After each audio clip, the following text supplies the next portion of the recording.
Please do something. I cried out in desperation, but both my mother-in-law and husband ignored me. They didn't even look at me as I stood there, covered in blood. They seemed more worried about the scary dog that had bitten me and whether the floor was dirty. Left with no choice, I called an ambulance myself and was taken away alone. I couldn't stop crying during the ride to the hospital. After a while, my husband called. He was yelling in a panic. "Hey, turn the ambulance around. My mother is. My name is Julie Andrews, and I'm 37 years old. 5 years ago, a friend dragged me to a mixer, a social gathering with civil servants. She insisted, 'Julie, you're coming, right?' That's where I met my husband, Scott, who is 5 years younger than me. My dad is a judo instructor and my mom teaches physical education. I grew up in a family that was all about sports, with 2 older brothers who all have black belts in judo. This made me a bit of a tomboy. Scott, on the other hand, was completely different. When we first met, his shirt buttons were mismatched, and he stumbled over his words during the toast. He was a nice guy, not a bad person at all, but he seemed to try hard and still couldn't get things quite right. I found this side of Scott sweet, and it brought out my caring side. We went on a few dates, and it was actually me who suggested we start dating. Scott had a way of calming my naturally short temper. Before I knew it, I started thinking I wanted to be with him forever. On the first anniversary of our relationship, I proposed to him. I said, "I'll take care of you for the rest of your life, so let's get married." Tears filled his eyes as he replied, "Julie, that's supposed to be my line. Thank you for everything. Let's continue to take care of each other." And that's how we decided to get married. When Scott first met my parents, he was completely nervous around my strict father and 2 brothers. My mom tried to calm him down, saying, "There's no need to be scared, you know." But Scott replied loudly, "Yes," and his voice cracked, which made the whole family laugh. My father, though strict, said, "He seems a bit unsure of himself, but I can tell he put a lot of thought into the gifts he brought. And it's clear he really loves Julie, which makes me happy." After meeting my family, it was time to meet Scott's family. He told me that his father had passed away from cancer 3 years ago. His parents had struggled with infertility, and after 6 years of trying, they finally had Scott. Normally, I wasn't the type to get nervous, but that day I felt really anxious about meeting his mother. I don't usually get nervous, but on this day, I was very anxious about meeting my mother-in-law. I couldn't stop worrying. What if she doesn't like me? What if I mess up when I greet her? What if she has an issue with our age difference? Just then, Scott, who usually isn't the most reassuring, said, "Don't worry, my mom is really kind. You'll find it easy to talk to her. She's famous in the neighborhood for always smiling." Hearing this made me feel a little better. He added, "And there's no way anyone could dislike you, Julie." His words lifted my mood. When we arrived at his family home, we rang the doorbell. I introduced myself. "Nice to meet you, Julie. Thank you so much for taking the time to meet with me today." His mother smiled warmly and said, "Oh, you must be Julie. No need to be so formal. Come on in." She was wearing a lovely dress and had a refined, gentle look. I was worried about the age difference, but when it came up, she said, "Age doesn't matter at all. I'm so happy that someone like you will be Scott's wife." All my fears went away. She didn't care about the age difference at all and was enthusiastic about everything I said. I had a great time. Our conversation turned to a story about a poodle my mother-in-law once had. She showed me a picture and said, "Isn't it adorable? I had this dog when I was in elementary school. It was such a friendly and smart dog, but it passed away when it got older."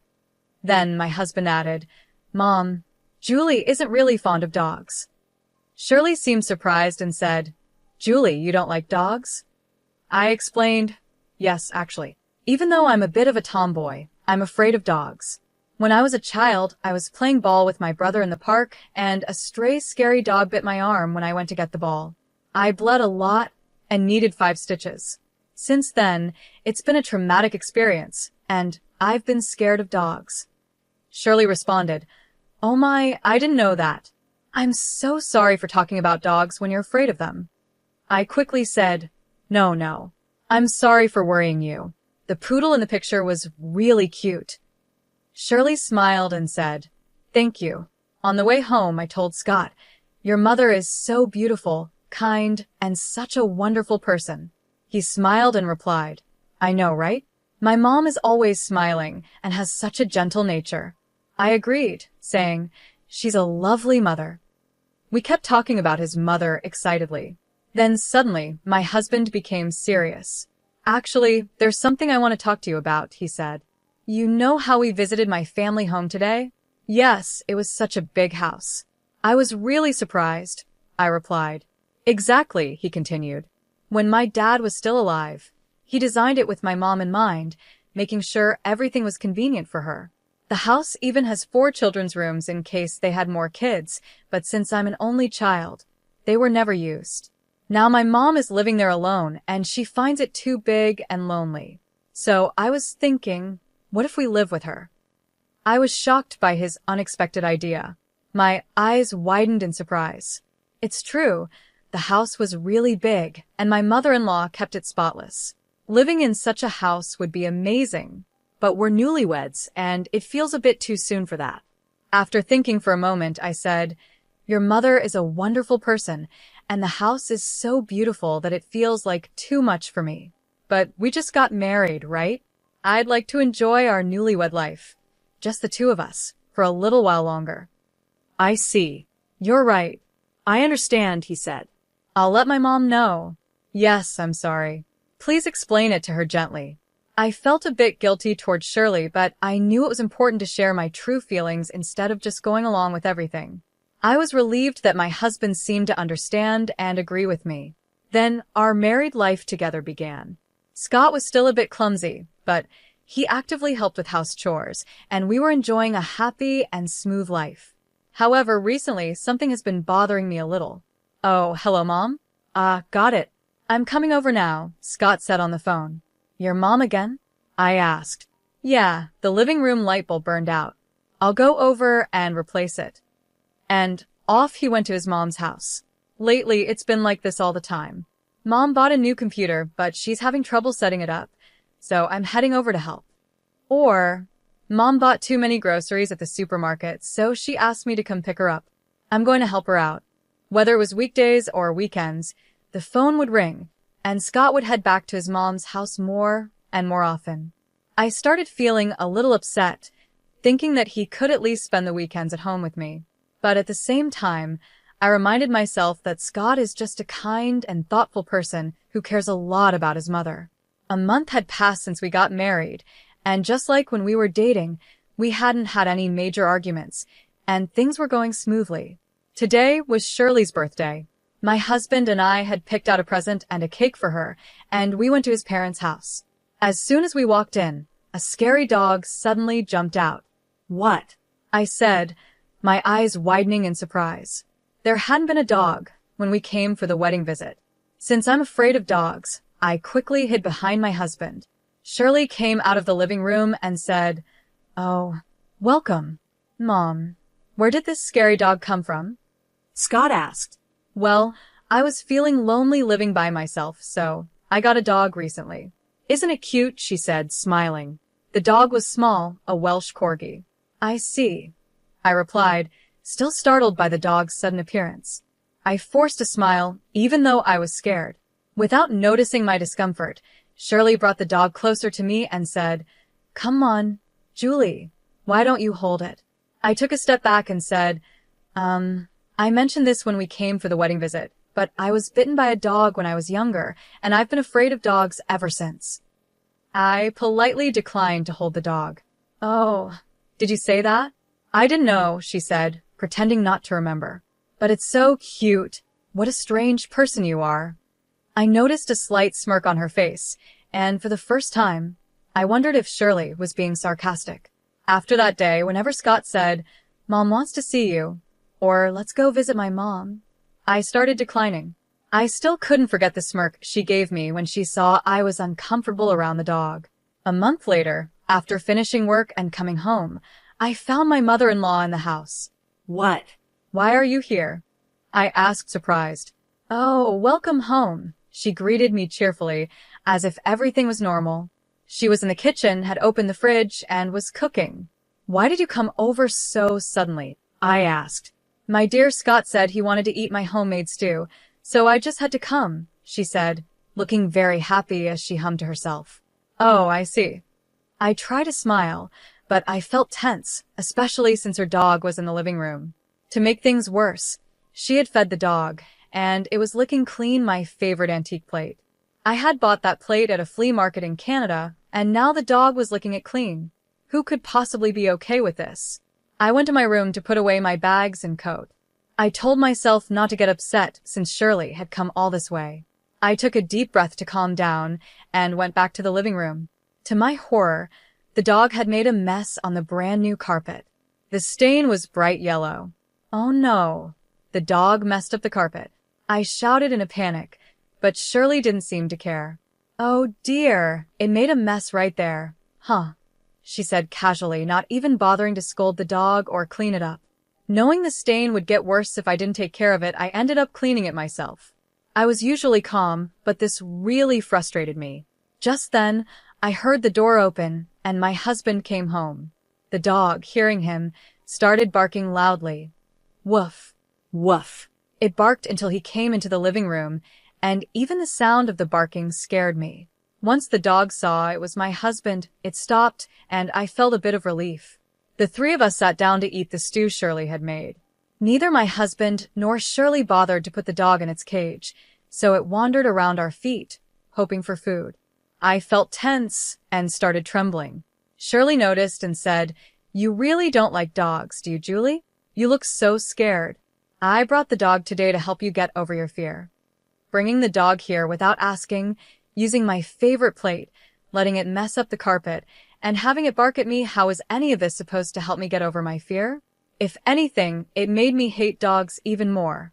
In my mind, I was screaming, "If you really want to help, just put the dog in a cage or keep it away from me." But my husband didn't notice my discomfort at all. "Mom is so kind. She's really trying to help you, Julie," he said. I couldn't believe it. How was this kind? She was pretending to care, while actually making things worse for me. Then, to make things worse, my husband started to lecture me. "Julie, this isn't okay." What? "I'm the one at fault," I asked, shocked. "Mom has done all this for you, and yet you keep avoiding the dog. You won't even visit my parents' house because of the dog." "You're not trying hard enough, Julie," my husband said. Since his mother was there, he started criticizing me more harshly than usual. I had no choice but to say, "I'm sorry," and apologize in front of my mother-in-law. I bit my lip, trying to hold back my frustration. After that, Shirley began coming to our house often, always bringing her dog. Each time, the dog would run around the house, making a mess. But Shirley never seemed to care or discipline the dog. These visits were stressing me out more and more. One day, I had enough. I gathered my courage and said, "Please, I've told you many times that I'm afraid of dogs. Can you stop bringing the dog here?" Shirley's face changed, and she suddenly looked angry. "I've been wondering," she snapped. "Are you using your fear of dogs as an excuse to avoid me, Julie? That's terrible." I was shocked and had no idea what she meant. But what surprised me even more was that my husband agreed with her. "Julie, that's too much. My mom has been thinking of you, and you've been avoiding her. That's really rude. Apologize to her." "Scott, Shirley, you both know I'm afraid of dogs, right? But you keep bringing the dog, and every time it makes a mess, I'm the one who has to clean it up. This is too much," I said, frustrated. Shirley frowned and said, "At least let me enjoy my time with the dog. You're too old to have kids anyway, so what's the harm?" I was stunned. "Is that what you really think?" I asked. "Isn't it true? You're already 37, and it's getting harder to have a baby at your age. But my son is only 32. He has his whole future ahead of him, but now he's stuck with an older, arrogant wife," she muttered. This was the same woman who once told me age didn't matter. Hearing her true feelings shocked me. I couldn't bear to have her around any longer, so I said, "Please, don't come here again." My eyes filled with tears, and maybe because of that, Shirley got even more upset. "How dare you? You really are an arrogant wife," she shouted before storming out with her dog. From that day on, I started feeling more and more resentment toward both my husband and Shirley. Ever since my husband defended her and blamed me, things between us had been tense, and we barely spoke to each other anymore. 2 weekends, my husband came to me with a serious look on his face. "Julie, I'm sorry," he began. "I was wrong too. I should have thought more about your feelings," Scott said. I felt relieved, thinking he finally understood how I felt. But then he added, "Let's go apologize to Mom now."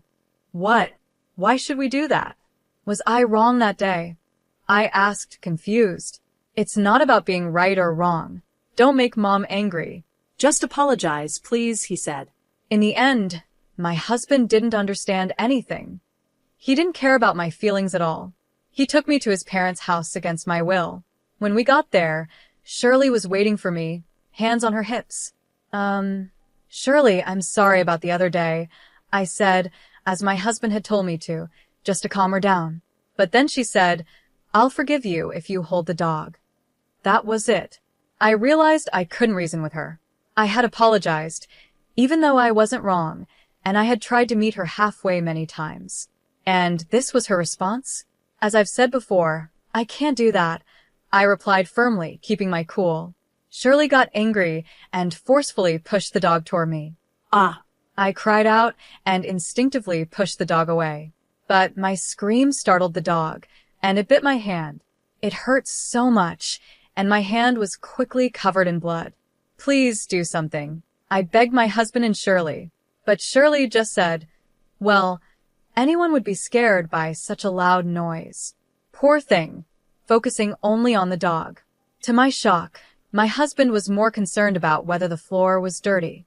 Neither of them cared about me. I felt disgusted. Meanwhile, my hand kept bleeding, and I had to shoo the dog away myself. I decided to call an ambulance. When the ambulance arrived, Shirley scoffed, "Oh, come on. You're being so dramatic over a dog bite," looking at me with a mocking expression. My husband, even as the ambulance showed up, didn't change. He was still checking the floor.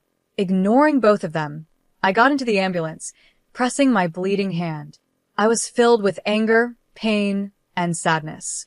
I couldn't stop crying as I sat alone in the ambulance. For some reason, my husband called me while I was being taken to the hospital. I thought maybe he was finally worried about me, so I answered the phone. But instead, he said, "Mom got bitten by the dog. You're still nearby, right? Tell the driver to come back to our house." Hearing those words, I felt my feelings for my husband start to disappear. I didn't care anymore what happened to him or his mother. Let them deal with it on their own. I quietly hung up the phone. When I got to the hospital and the doctor checked my wound, he said it was deeper than expected and I would need to stay in the hospital. Since I wasn't ready for this, I called my parents and asked them to bring some things for me. After a while, my parents arrived. "Julie, are you okay?" they asked, their faces full of worry as they looked at me lying in bed. "I'm sorry for making you worry. It still hurts a little, but I'm okay for now," I replied. "I see. When we heard you were taken to the hospital, we were really worried." What happened?" they asked. I told them everything about how my mother-in-law and husband had acted. My mom hugged me and said, "You did well." I had been feeling so alone, but just being able to talk to them made me feel better. However, my dad was furious after hearing the story. "I will never forgive them," he said angrily. He looked like he was about to explode with rage. The next day, my husband called. Scott was also furious. "What the hell is going on? The police just showed up at our house, and now my mom is being questioned." "I don't know. Maybe the hospital reported it. They asked me how I got hurt, so I told them it was your mom's dog that bit me." "What? What if my mom gets arrested? This is your fault for being careless in the first place." "Yeah, I figured you'd blame me," I said, "but I don't care anymore. Actually, there's something I've been meaning to tell you. Let's get a divorce." "What?" "We've only been married for 4 months. Getting divorced so soon? Everyone at work and our family will laugh at us. It's embarrassing." "I'm not divorcing you," he said angrily and hung up the phone. 2 weeks later, I was discharged from the hospital. My parents came to pick me up, and I decided to go back to their house with them. After that, I talked to a lawyer about the divorce and asking for alimony from my husband since there was no way to reason with him. Even though my husband kept calling me, I ignored all his calls. Eventually, after missing another call, I got a text message from him saying, "I'm at the cafe near your parents' house. You better come. If he really wanted to talk, he could have come to the house, but he didn't. It was clear he didn't want to face my parents. With no other choice, I went to the cafe. The first thing my husband said was, "I'm not getting a divorce." "I don't care what you want. I am getting a divorce. There's no way I want to stay with you or your mother after everything that's happened." I replied, "Don't speak badly of my mother. This is your fault. You avoided my mom because you said you were afraid of dogs, and the dog bit you because you screamed," he said, continuing to lecture me. Just then, my father and 2 brothers arrived at the cafe. Before coming, I had told my father about the message from my husband, and he had called my brothers to come along. Surrounded by 3 large men who practiced judo, Scott's voice shook as he said, "Oh, father-in-law, brothers-in-law." The way he cowered was almost funny. My father spoke up. "How dare you hurt my daughter? Our sister wants a divorce. You're going to give it to her, right?" They all stared at him with intense eyes. Terrified, Scott stuttered, Yes." My father and brothers kept pushing him until he finally agreed to the divorce and to pay alimony. I handed him the divorce papers I had already prepared and said, "Sign these. We're getting divorced." Reluctantly, my husband signed the papers and I left the cafe. Thanks to the support of my father and brothers, I successfully divorced my husband and received alimony from him. My lawyer also demanded compensation for my former mother-in-law for my injuries, and I got alimony from her as well. Later, I heard that my ex-mother-in-law had been questioned by the police about the dog bite. She got a strict warning and had to give up the dog. Apparently, she spoiled the dog so much that it started thinking it was stronger than humans. After it bit me, it also bit her, and she ended up with a broken wrist. Now, she's living uncomfortably with limited use of her wrist. My ex-husband moved back to his parents' house. With his mother unable to use her wrist properly, she would ask, "Scott, can you help with the laundry? Can you cook for me?" But since Scott had never done housework before, he couldn't do anything on his own. This caused constant fights between them, with my ex-husband blaming her, saying, "It's your fault this happened in the first place." They began arguing regularly. Meanwhile, rumors spread among his relatives and coworkers that he got divorced because he treated me badly. His pride was hurt, and well, it served him right. I was the one who started those rumors. While I was in the hospital, I shared the story with one of his coworkers whose contact info I had. This coworker was known for loving gossip, so I purposely told them. It worked perfectly. The coworker spread the word about my ex-husband's behavior, calling him abusive, a mama's boy, and someone who had been divorced. It made him an easy target at work, and honestly, he deserved it. With the support of my parents and brothers, I'm now living a happy life. How did you like this story? Please don't forget to subscribe to my channel. See you in the next video.